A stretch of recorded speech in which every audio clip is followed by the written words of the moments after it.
తెలుగు రాష్ట్రాల ముఖ్యమంత్రులు రేవంత్ రెడ్డి, చంద్రబాబు నాయుడుల మధ్య శనివారం అనగా ఈ రోజు సాయంత్రం జరిగే సమావేశంపై ఇరు రాష్ట్రాల్లో ఆసక్తి నెలకొంది. ఈ కీలక భేటీకి తెలంగాణ రాష్ట్ర అధికార యంత్రాంగం అన్ని ఏర్పాట్లు పూర్తి చేసింది. బేగంపేటలోని జ్యోతిరావు పూలే ప్రజాభవన్లో జరిగే సీఎంల భేటీలో ఆంధ్రప్రదేశ్ పునర్విభజన చట్టంలో సమస్యలు, 9, 10 షెడ్యూల్ అంశాలే ప్రధాన అజెండాగా 10 అంశాలపై చర్చ ఉండనుందని తెలుస్తోంది. సాయంత్రం 6 గంటలకు ప్రారంభమయ్యే ఈ సమావేశం రాత్రి 10 గంటల వరకు కొనసాగే అవకాశం ఉందని చెబుతున్నారు.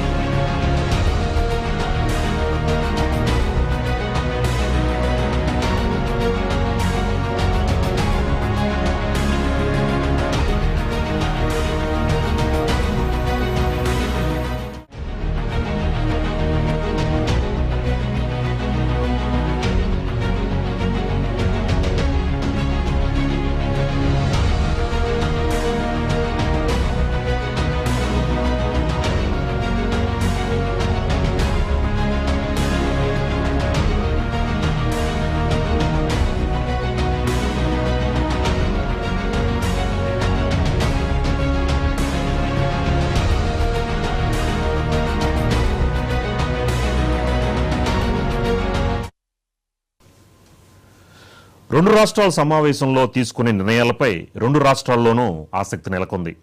రెండు రాష్ట్రాలు వేరువేరు ఎజెండాలతో సమావేశమవుతున్నా ఏకాభిప్రాయంతో తీసుకునే నిర్ణయాలు చాలా కీలకంగా మారనున్నాయి. కృష్ణా జలాల పంపిణీ, కోర్టులో ఉన్న పిటిషన్లు వెనక్కి తీసుకోవడం, జస్టిస్ బ్రిజేష్ కుమార్ ట్రిబ్యునల్ ముందు జరుగుతున్న విచారణ, లేవనెత్తాల్సిన అంశాలు, భద్రాచలం మండలంలోని 5 గ్రామాలని తిరిగి తెలంగాణకి ఇవ్వడం, పలు ఉమ్మడి సంస్థల ఆస్తులు, అప్పుల పంపిణీలో నెలకొన్న ప్రతిష్టంభన, రెండు రాష్ట్రాల మధ్య ఉద్యోగుల విభజన, ఇలాంటి అనేక అంశాలు ఈ చర్చల్లో ప్రధాన అంశాలుగా మారాయి. వీలైనంత తొందరగా రెండు రాష్ట్రాల మధ్య వివాదాలను క్లియర్ చేసుకోవాలన్నది ఇద్దరు సీఎంల అభిప్రాయం. గత ప్రభుత్వంలో అప్పటి సీఎంలు కేసీఆర్, జగన్మోహన్ రెడ్డి 2 సార్లు సమావేశమైనా వివాదాలు మాత్రం యథాతథంగా కంటిన్యూ అవుతూనే ఉన్నాయి. 4 ఏండ్ల విరామం తర్వాత మళ్లీ రెండు రాష్ట్రాల ముఖ్యమంత్రులు భేటీ అవుతున్నారు. ఈ సమావేశంలో డిప్యూటీ సీఎంలు, పలువురు మంత్రులు, అధికారులు కూడా పాల్గొననున్నారు.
తెలుగు రాష్ట్రాల ముఖ్యమంత్రులు రేవంత్ రెడ్డి, చంద్రబాబు నాయుడుల మధ్య శనివారం సాయంత్రం జరిగే సమావేశంపై ఇరు రాష్ట్రాల్లో ఆసక్తి నెలకొంది.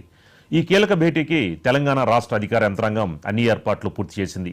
బేగంపేటలోని జ్యోతిరావు పూలే ప్రజాభవన్లో జరిగే సీఎంల భేటీలో ఆంధ్రప్రదేశ్ పునర్విభజన చట్టంలో సమస్యలు, 9, 10 షెడ్యూల్ అంశాలే ప్రధాన అజెండాగా 10 అంశాలపై చర్చ ఉండనుందని తెలుస్తోంది. దీనిపై మరింత సమాచారం మా కరెస్పాండెంట్ శ్రీకాంత్ అందిస్తారు. శ్రీకాంత్, మరి మొత్తానికి ఇరు రాష్ట్రాలకు సంబంధించి ప్రజలందరూ కూడా చాలా ఆసక్తిగా ఎదురు చూస్తున్నారు. మరి ఎలా ఉండబోతోంది సాయంత్రం ఇరు రాష్ట్రాల ముఖ్యమంత్రుల మధ్య సమావేశాలు ఎలా ఉండబోతున్నాయి శ్రీకాంత్?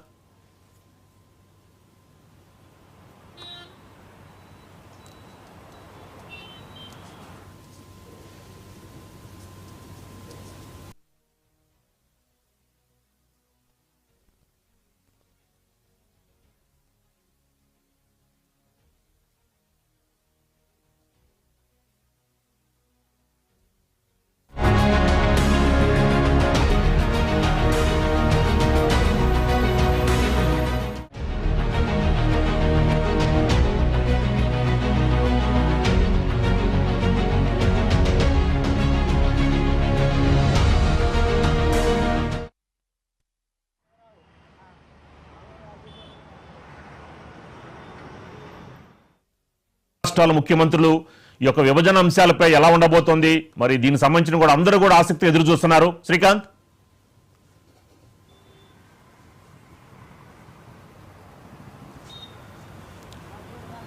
వినిపిస్తుందా?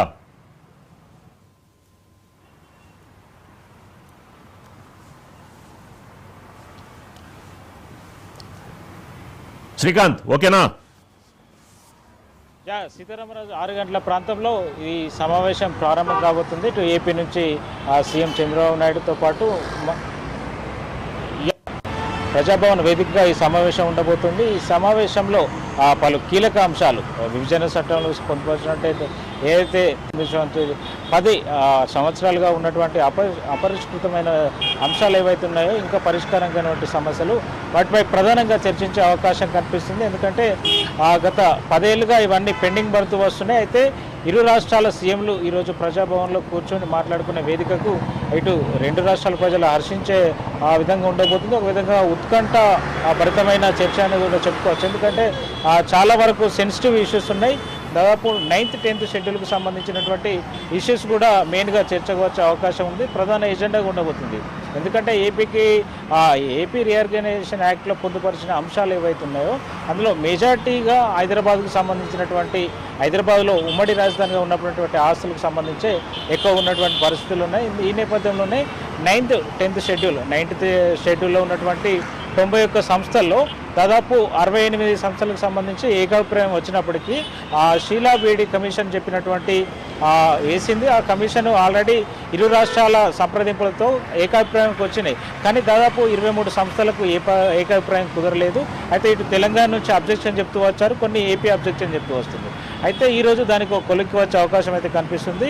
అదేవిధంగా 10th షెడ్యూల్కి సంబంధించినటువంటి కొన్ని సమస్యలు, దాదాపు 30 సంస్థలకు సంబంధించినటువంటి సమస్యలు చాలా జటిలంగా ఉన్నాయి. ఇటు ఏపీ ఇటు తెలంగాణ 2 రాష్ట్రాలు పట్టుబడుతున్నాయి. అంటే ఈ విషయంలో తగ్గట్లేదు. దీనికి సంబంధించి కొన్నిటి విషయంలో ఏపీ ప్రభుత్వం సుప్రీంకోర్టు వరకు వెళ్ళినటువంటి పరిస్థితి ఉంది. అయితే ఈ నేపథ్యంలో ఇటు కేసులు సంబంధించి ఉపసంహరించుకొని ఏదైతే ఇప్పుడు పరిష్కరించుకోవాల్సిన అంశాలు ఒకవేళ సాల్వ్ అయ్యేటిది రాష్ట్రాలు కూర్చుంటూ మాట్లాడుకుంటే ఏదైనా సాల్వ్ అవుతుందని చెప్పి 2 రాష్ట్రాల సీఎంలు సానుకూలంగా ఉన్న నేపథ్యంలో సామరస్యంగా విభజన సమస్యలు పరిష్కరించుకుంటామని వచ్చిన నేపథ్యంలో చాలా అంశాలు ఇష్యూస్ ఏవైతే ఉన్నాయో పెండింగ్ అన్ని పరిష్కారం అయ్యే ఆస్కారం ఉంది. అయితే మెయిన్గా ఇటు 142 సంస్థలు ఏవైతున్నాయో 10th షెడ్యూల్కి సంబంధించినటువంటి ఇటు తెలుగు యూనివర్సిటీ కావచ్చు, తెలుగు అకాడమీ, అదేవిధంగా జేఎన్యూ కావచ్చు, అంబేద్కర్ ఓపెన్ యూనివర్సిటీ కావచ్చు, ఇటు ఫైనాన్స్ కార్పొరేషన్ కావచ్చు, చాలా సంస్థలు ఉన్నాయి. వీటి ఈ ఇన్స్టిట్యూషన్కి సంబంధించినటువంటి వీటి ఎట్లా విభజన చేసుకోవాలి, నిధులెన్ని, అప్పులెన్ని, వీటి విలువ, వీటన్నిటిపైన ప్రధానంగా చర్చ జరిగే అవకాశం ఉంది. అయితే ఇప్పటికే గతంలో లేక్ వ్యూ గెస్ట్ హౌస్ లాంటివి కావచ్చు, ఇటు మినిస్టర్ క్వార్టర్స్, ఎమ్మెల్యే క్వార్టర్స్, అదేవిధంగా ఇప్పటి వరకు తెలంగాణ సంబంధించినటువంటి ఇక్కడ భౌగోళికంగా తెలంగాణలో ఉన్నటువంటి ఆస్తులు తెలంగాణకు చెందుతాయని రీఆర్గనైజేషన్ యాక్ట్లో ఉన్నప్పటికీ ఉమ్మడి ఆస్తుగా కొన్ని సంస్థలో కొన్ని ఆస్తులను పేర్కొన్న నేపథ్యంలో వాటికి సంబంధించి ప్రధానంగా చర్చ జరిగే అవకాశం ఉంది. ఇంకొకటి తెలంగాణ ప్రభుత్వం కొత్తగా కొన్ని ఏపీకి కండిషన్ పెట్టిన అది కనిపిస్తుంది. ఎందుకంటే ఇప్పటివరకు సీఎంఓ వర్గాలు కొన్ని విషయాలు కూడా చెప్పడం జరిగింది. ముఖ్యంగా తెలంగాణ ప్రాంతానికి కోస్టల్ కారిడార్ ఏరియా లేనందువల్ల ఖచ్చితంగా మాకు పోర్టులో మచిలీపట్నం, కృష్ణపట్నం, గంగవరం ఈ పోర్టులలో మాకు భాగస్వామ్యం ఇవ్వాలని చెప్పి తెలంగాణ ప్రభుత్వం డిమాండ్ చేయనున్నట్టుగా తెలుస్తుంది. అదేవిధంగా తెలుగు రాష్ట్రాల ఆరాధ్య దైవం వెంకటేశ్వర టీటీడీలో కూడా భాగస్వామ్యం ఇవ్వాలని చెప్పి కోరనున్నట్టుగా తెలుస్తుంది. ప్రధానంగా ఈ విద్యుత్ సమస్య సంబంధించి ఇటు తెలంగాణ ఏమో ఏపీ నుంచి మాకు 24,000 కోట్ల బకాయి రావాలని చెప్పి తెలంగాణ చెప్తుంది. తెలంగాణ మాకు 7,000 కోట్లు చెల్లించాలని ఏపీ చెప్తుంది. అయితే దీనిపై ఒక సమస్య కొలిక్కి వచ్చే అవకాశం ఉంది. ఇటు ఇచ్చిపుచ్చుకుని ఏదైతే ఇటు విద్యుత్ ఉద్యోగుల సమస్యలు కావచ్చు, అదేవిధంగా ముఖ్యంగా అంతర్రాష్ట్ర బదిలీలు కావచ్చు, ఉద్యోగం ఎవరైతే ఏపీ ఆప్షన్ ఇచ్చుకున్నటువంటి ఉన్నారు, ఏపీ స్థానికత కలిగి ఉండి తెలంగాణ ఆప్షన్ ఇచ్చుకున్నటువంటి ఉద్యోగులు ఎవరున్నారో వాటన్నిటి మీద ప్రధానంగా చర్చ జరిగే అవకాశం కనిపిస్తుంది. ఎందుకంటే వారు ఎక్కువ హైదరాబాద్లో స్థిర నివాసం వేసుకొని ఉన్నారు కాబట్టి వారిని మానవీయ కోణంలో ఆలోచించే అవకాశం కనిపిస్తుంది. అయితే ముఖ్యంగా ఇక్కడ నిధులు ఈ అంశాల మీద ప్రధానంగా చర్చ జరిగే అవకాశం కనిపిస్తుంది. నీళ్ళంటే ఇటు గోదావరి బేసిన్ కావచ్చు, ఇటు కృష్ణా బేసిన్లో కావచ్చు, ఇరు రాష్ట్రాలు తమకు ఎక్కువ క్యాచ్మెంట్ ఏరియా ప్రకారం వాటర్ అలొకేషన్ ఉండాలని చెప్పి కోరుతున్నప్పటికీ ఇటు తెలంగాణ మేజర్గా మాకు ఆ గతంలో వాటర్ అలొకేషన్లో 58-42% రేషియో ఏదైతుందో దానికి అనుకూలం కాకుండా 50-50 షేర్ అనేది ఇటు గోదావరి బేసిన్లో ఇబ్బంది ఏం లేనప్పటికీ. శ్రీకాంత్, అంటే ఇంతకు ముందు కూడా కేసీఆర్ కానీ జగన్ మధ్య కూడా 2 times కూడా జరిగినాయి, కానీ ఈ యొక్క రాష్ట్రాల మధ్య యొక్క ప్రాబ్లమ్స్ మాత్రం అలాగే ఉన్నాయి. ఇలా నేపథ్యంలో మరి ఈ రోజున రేవంత్ రెడ్డి చంద్రబాబు నాయుడు మధ్య సమావేశాలు ఎలా ఉండబోతున్నాయి? అంటే పాజిటివ్ రిజల్ట్ వచ్చే అవకాశం ఉందా? ఏకాభిప్రాయం కుదిరే అవకాశం ఉందా శ్రీకాంత్? సీతారామరాజు, చాలా అంశాలు ఇప్పుడు ఇటు ఏపీ సీఎం, ఎందుకంటే గతంలో ఉమ్మడి రాష్ట్ర ముఖ్యమంత్రిగా పనిచేశారు కాబట్టి చంద్రబాబు నాయుడుకు చాలా అంశాల మీద ఆయనకు అవగాహన ఉంది. ఇక్కడ ఉమ్మడి ఆస్తులకు సంబంధించుకోవచ్చు, ఇక్కడ వివిధ ఏ అంశాలు పరిష్కరించుకోవచ్చు అనేది ఆయనకు చాలా క్లారిటీ ఉంది. అయితే ఇటు ఆయనే ఏపీ సీఎం, ఆయనే చొరవ తీసుకొని సీనియర్ సీఎం కాబట్టి ఆయనకు పరిపాలన కావచ్చు, ఇక్కడ అడ్మినిస్ట్రేషన్ సంబంధించి చాలా వరకు ఆయనకు అవగాహన ఉన్న నేపథ్యంలో ఇక్కడ ఆ అంశాలకు సంబంధించి ఆయనే చొరవ తీసుకొని తెలంగాణ సీఎంకు లేఖ రాయడం, ఆ తర్వాత ఇక్కడ తెలంగాణ సీఎం రేవంత్ రెడ్డి ఆయన ఏదైతే ప్రతిపాదన ఆహ్వానిస్తూ ఆయన తిరిగి లేఖ రాయడం, ఈరోజు ప్రజాభవన్ వేదికగా చర్చలు జరగనుండడం, అంటే శేషభిషాలు లేకుండా మేము సమస్యలు పరిష్కరించుకుంటామని చెప్పి ఇరు రాష్ట్రాల ముఖ్యమంత్రులు చెప్తున్న నేపథ్యంలో, వీరు భావిస్తున్న నేపథ్యంలో చాలా వరకు ఇప్పటి వరకు మనం చెప్పుకున్నటువంటి 9th షెడ్యూల్ కావచ్చు, 10th షెడ్యూల్ కావచ్చు, ఇందులో చాలా అంశాలు ఏకాభిప్రాయానికి వచ్చినవే ఎక్కువ ఉన్నాయి, కానీ పెండింగ్ పడుతూ వచ్చాయి. గతంలో చంద్రబాబు నాయుడు ఉన్నప్పుడు కావచ్చు 2014 నుంచి 19 వరకు, తర్వాత 19 నుంచి 24 వరకు ఉన్న ఇటు జగన్మోహన్ రెడ్డి ప్రభుత్వం ఉన్నప్పుడు కావచ్చు. కానీ ఈ అంశాలు ఏవైతున్నాయో ఓన్లీ సెక్రటరీ బిల్డింగ్స్ సంబంధించి మినహా ఎక్కడ వేసిన కుక్కడే అక్కలే అన్నట్టు విభజన సమస్యలు ఏవైతున్నాయో అవి పూర్తి కాలేదు. అయితే ముఖ్యంగా ప్రధాన డిమాండ్కి ఏదైతే వస్తుందో ఏపీలో కలిపినటువంటి 7 మండలాలకు సంబంధించి అవి తెలంగాణలో మళ్ళీ కలపాలని చెప్పి ఒక ప్రధాన ఎజెండాగా పెట్టుకున్నారు. ఎందుకంటే ఇది విభజన జరిగిన తర్వాత 2 ప్రభుత్వాలు ఏర్పడిన తర్వాత ఆర్డినెన్స్ ద్వారా 7 మండలాలు ఏపీలో కలపబడ్డాయి కాబట్టి తిరిగి ఇవ్వాలని చెప్పి ఒకటి డిమాండ్ వినిపిస్తుంది. అయితే ఆ 7 మండలాలు కాకుండా ఈ ఆర్డినెన్స్ తర్వాత ఇప్పుడు కేంద్రం జోక్యం చేసుకోవాల్సిన అవసరం ఉన్న నేపథ్యంలో అయితే మెజార్టీ ఇటు భద్రాచలంకు దగ్గర ఉన్నటువంటి 5 గ్రామాలకు సంబంధించి శ్రీకాంత్, యాక్చువల్గా ఈ ఏదైతే భద్రాచలం సంబంధించి 7 మండలాల అంశంలో ఆల్రెడీ ఆ రోజు చంద్రబాబు నాయుడు ప్రమాణ స్వీకారం చేసేటప్పుడు ఇది 2014లో ఆ 7 మండలాలని మరి ఏపీలో కలుపుతానంటేనే నేను సంతకం ప్రమాణ స్వీకారం చేస్తానని చెప్పిన తర్వాత దానికి కేంద్రం అంగీకారం తెలిపిన తర్వాతే చంద్రబాబు నాయుడు ప్రమాణ స్వీకారం చేసిన విషయం అందరూ తెలిసిందే. మరి ఈ రోజున హరీష్ రావు కానీ వీళ్ళందరూ కూడా 7 మండలాలు కలిపిన తర్వాతే మీరు యొక్క సమావేశం ప్రారంభించండి అని చెప్పడం, దీనికి తెలంగాణ ఎలా అడ్జస్ట్ అవబోతోంది? దానికి సంబంధించిన తెలంగాణ సంబంధించిన రేవంత్ రెడ్డి దానికి ఎలా స్పందించబోతున్నారంటారు? ఇది బైఫర్కేషన్ యాక్ట్లో లేని విధంగా ఒక ఆర్డినెన్స్ ద్వారా అక్రమంగా ఈ 7 మండలాలు కలిపారు అనేది ఇటు గతంలో బీఆర్ఎస్ ప్రభుత్వం వాదిస్తూ వస్తుంది.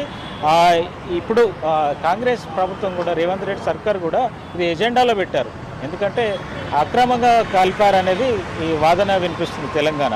కానీ అటు ఏపీ సీఎం చంద్రబాబు నాయుడు అప్పుడు రాష్ట్రం ఏర్పడిన తర్వాత ప్రమాణ స్వీకారం చేయడానికి ఇటు పోలవరం ముంపు మండలాలు, ఎందుకంటే భూసేకరణకు ఇబ్బంది కావచ్చు, అటు ప్రాజెక్టు కట్టడానికి ఇబ్బందులు ఏర్పడవచ్చు, ఇటు భౌగోళికంగా ఇటు భద్రాచలానికి కావచ్చు, ఇటు తెలంగాణలో ఉన్నప్పటికీ అటు పోలవరానికి ఇబ్బందులు ఉన్న నేపథ్యంలో 7 మండలాలు కలపాలని చెప్పి అప్పటి ప్రభుత్వాన్ని కేంద్ర సర్కార్ను డిమాండ్ చేయడంతో ఆర్డినెన్స్ తీసుకొచ్చి అక్రమంగా కలిపారనేది ఇటు తెలంగాణ అప్పటి ప్రభుత్వం కావచ్చు, ఇప్పుడు రేవంత్ రెడ్డి సర్కార్ కావచ్చు చెప్తుంది. అయితే దీన్ని అప్పటి ఆర్డినెన్స్ ద్వారా తెచ్చారు కాబట్టి కేంద్ర పరిధిలోని అంశం అయిపోయింది.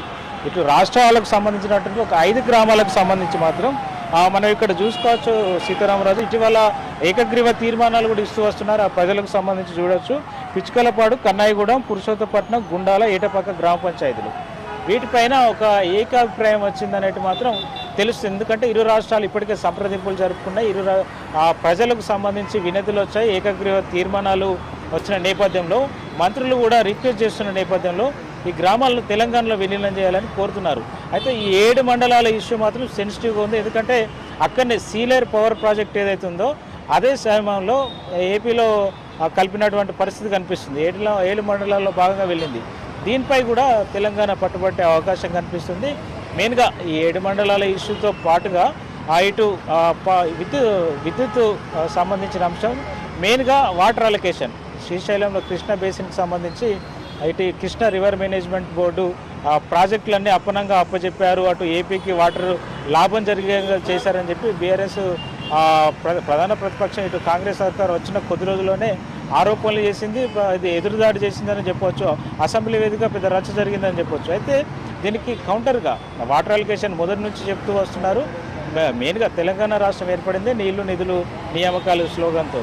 సో నీళ్లు నిధుల విషయంలో ఏ ప్రభుత్వం వచ్చినా కాంప్రమైజ్ కాదనేదే చెప్తూ వస్తున్నది. ఇప్పుడు రేవంత్ రెడ్డి కూడా ప్రధానంగా కృష్ణా బేసిన్లో ఇటు మహబూబ్ నగర్ ప్రాంతానికి చెందిన వ్యక్తి కాబట్టి ప్రాంత ఇబ్బందుల గురించి, వాటర్ ఇబ్బంది గురించి రేవంత్ రెడ్డికి ఎక్కువ తెలుసు అనేది ఇక్కడ అభిప్రాయం వ్యక్తం అవుతుంది. ఈ నేపథ్యంలో కృష్ణా బేసిన్లో దాదాపు 2000 టీఎంసీల వాటర్ లభ్యత ఉంటుందని చెప్పి 2 రాష్ట్ర ప్రభుత్వాలు చెప్తున్నాయి. వారి ఇరిగేషన్ ఎన్ఓసికి సంబంధించి కూడా వాళ్ళు పేర్కొనడం జరిగింది.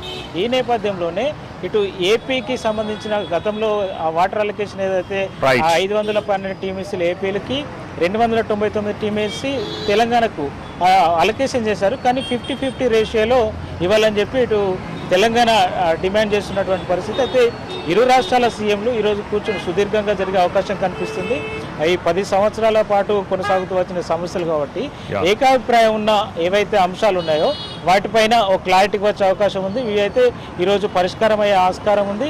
దాదాపు సుదీర్ఘంగా మాత్రం ఈ భేటీ కొనసాగే అవకాశం ఉంది. ఇరు రాష్ట్రాల మంత్రులు, అదేవిధంగా ముఖ్య కార్యదర్శులు, చీఫ్ సెక్రటరీస్తో పాటు ఆర్థిక శాఖ ముఖ్య కార్యదర్శులు అటెండ్ అవుతున్నారు.